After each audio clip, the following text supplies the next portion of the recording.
Older Adult Video Presentation by Hadley Richard Arabino. Today we're going to be talking about intimacy versus isolation. I have a client named Lou who's 86 years old, and he came in because he doesn't feel sexually fulfilled. So Erik Erikson called the intimacy versus isolation stage of development a stage where we resolve issues related to relationships. So intimacy in this model is the capacity to be open, honest, vulnerable, empathetic in a relationship. And if somebody can't achieve this level of closeness, their relationships can be volatile, marked by conflict and trust issues, and can lead to isolation in Erikson's view. This is how he saw this stage of development. It's usually associated with younger people, and so it's kind of unusual for someone like Lou to be grappling with something that in many ways is typically an adolescent kind of exploration. But one study of college students found that there were 3 traits that could predict whether somebody could be this vulnerable and empathetic in a relationship. That was a well-developed identity, a non-avoidant attachment style, and romantic self-efficacy. My client, I think, might be struggling with this stage of development because he doesn't have a well-developed identity in terms of knowing himself romantically, sexually. So again, romantic self-efficacy. He just didn't have a chance to do that in his early life, and I think that that's showing up again. Next. All right. Important experiences from intimacy versus isolation stage. So the models that Lou had growing up were his parents, and there was never any hugging or kissing at home. There was never any talk of sexuality. His mother never spoke to him about it. The only thing either of them ever said to him was when he was 17 years old, a junior in high school. He said he'll never forget him because it terrified him. His father said, "Don't do that. Go see a woman." So Lou was just terrified by that prospect, and that shut him down for a good long while. So he didn't date in high school. He focused on academics and sports, and Lou got scholarships both for academics and for sports. So he was smart and fast on the football field. And he just ignored romance. He didn't focus on girls. It was academics and sports. Now, accomplishments and challenges related to this. So I think that when he was an adolescent, he didn't explore his own body, his own thoughts, his own feelings. He didn't have a chance to talk about it. And then, when other people were sort of exploring and doing romance and dating, he generally avoided it. But he met one woman who actually lived on his block, and he had never planned on getting married. He was driving this little turquoise Carmen Ghia, and he was a first lieutenant in the Navy. And he had a great job, a great car, and he loved his life, and there was no idea about romance in his mind at all. Then he met a woman that lived on his street through his sister, and they were sitting chatting on the porch a few times, and then about 3 days, I think, after he met her, he looked at her right in the eye and said, "I'm going to marry you." So he said she had a great figure.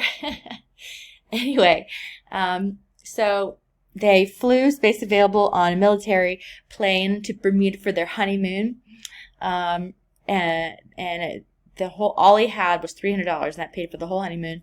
And neither had it. They were both virgins.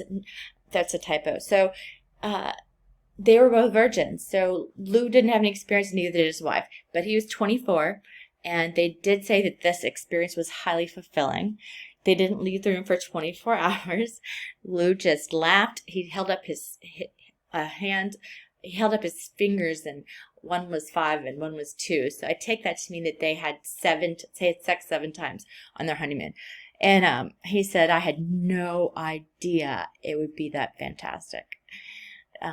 So they didn't leave the room. They ordered room service.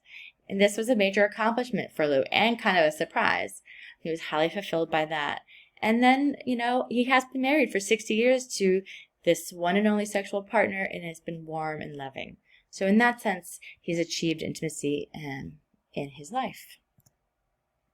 So the crisis is that he's coming towards the end of his life, which does sound like another stage, but he's got sexual regrets, and it's not for sexual things he's done, but sexual things he hasn't done. So he wants to expand his sexual experience, but his wife does not.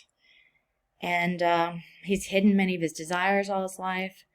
The fear of making himself open and vulnerable has probably made it more difficult to achieve this kind of communication, open, vulnerable communication about sexuality with his wife. And that's what I mean by intimate. I don't mean just being sexual. I mean being close and vulnerable. And talking about your sexual needs and wants is very vulnerable. So I think that his fear can be traced to the way sexuality was treated in his childhood relationships. So I think that it might have interrupted some of his development in this stage, the way it was treated in his childhood relationships. Now we're going to move on to issues of diversity and difference. So Lou's white guy, so he's white, he's male, he's educated, and he makes a great living, lives in a great part of town. So he didn't face race or ethnicity discrimination, but I think he and his wife both may have been oppressed by a sexually conservative religious faith. He said that she came from a very sheltered family, and she was not open to any practice or experimentation beyond straight intercourse. So that's all he's had his whole life. Now, sociologically, he's breaking new ground. So in the last several years, he's explored things that his social circle has never talked about, like looking at sexually explicit imagery online. He said he had no idea what was out there. So he's being surprised by what he's learning. So I do think that, and just to consider that Lou, men are generally encouraged not to show their emotion, and they're valued for their ability to perform rather than just, being a human being, just being a person. And I do think that that's a kind of gender discrimination that might have affected Lou. Showing emotion, talking about needs, it's vulnerable. And I don't think men are generally encouraged to do that. So, oppression around sexuality. So I do think that there was sexual oppression because it wasn't discussed at home or school or made important at all in his early life. So, especially since it was in the 1950s, Lou was an adolescent, and he just didn't have any. He was an adolescent in the 50s, so he just didn't have a conversation with anybody about sexuality. He just ignored it. And I do think that those attitudes just kind of, could kind of encourage that. So the messages about sexuality were fearful and negative then, but now they're less so. Psychologically, Lou has been oppressed by the attitudes of his youth and felt fearful about exploring his sexual needs and desires as an adult, just like he felt when he was an adolescent. But there is hope. According to a recent study, people who struggle in adulthood with this kind of identity and closeness stuff can catch up with their peers by age 60. It's a very exciting study.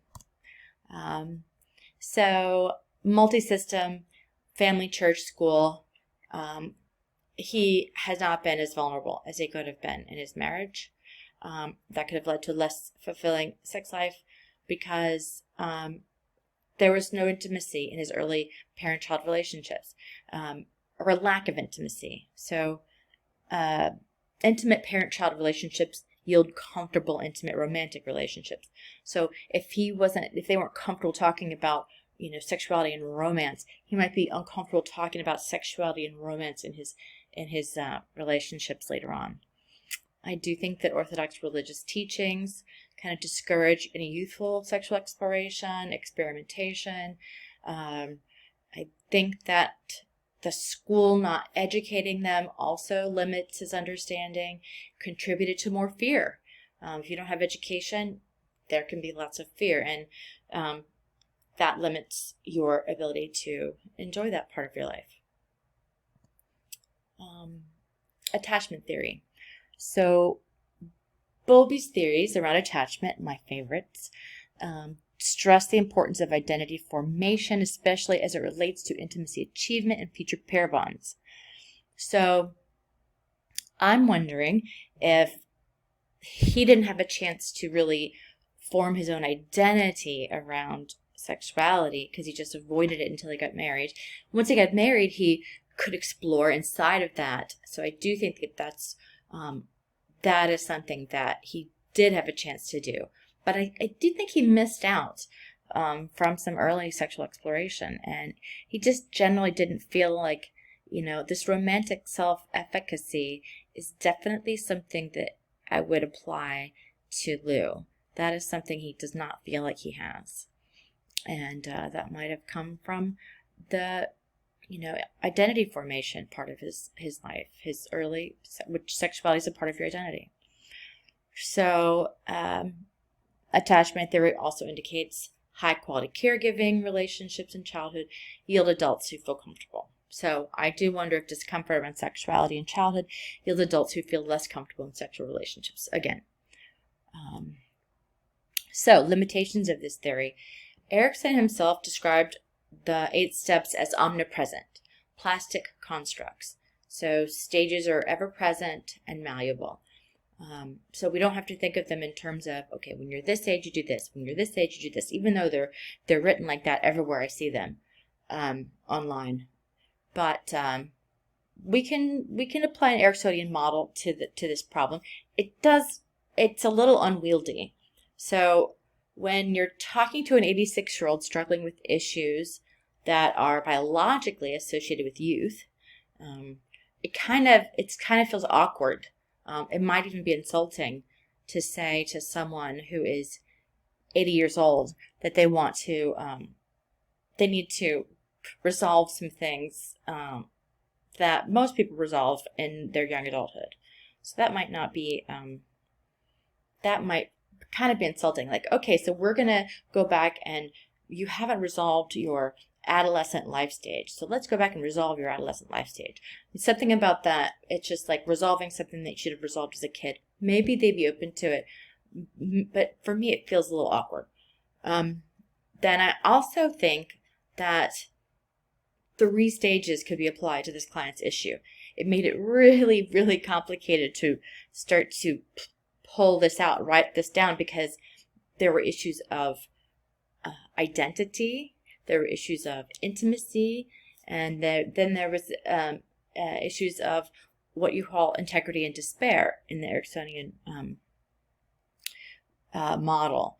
So it was like I could apply everything, like everything applied to everything. So if you have good identity, then you have good intimacy. And if you have, and then he's also looking at this at the end of his life, which is a time when people do that. They go back, they look back over their lives, like this integrity versus despair totally applies to Lou, because he's looking back over his life to see what parts he's happy with, what parts he wasn't happy with, and thinking about these regrets and things like this. So there are at least 3 stages that could be applied to Lou's issue.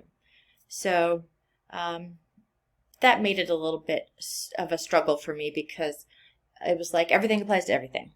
So there's the references. So in general, it was really enjoyable speaking to Lou, and really got a lot out of it, and it was enjoyable writing this. He is really interested in is getting out there and just finding some way, or working with his wife and finding some way to explore things that he wants to explore as an adult. And I'm really excited for him that he is stepping out of his fear, and he is willing to talk about it with a coach at least, and wants to expand his sexual experience to some different practices. And I think that some support would be good. And I also think that some of these Ericksonian theories could help Lou understand that he's going through a growth period. So in general, this was a fun project. So thank you so much for listening. Okay.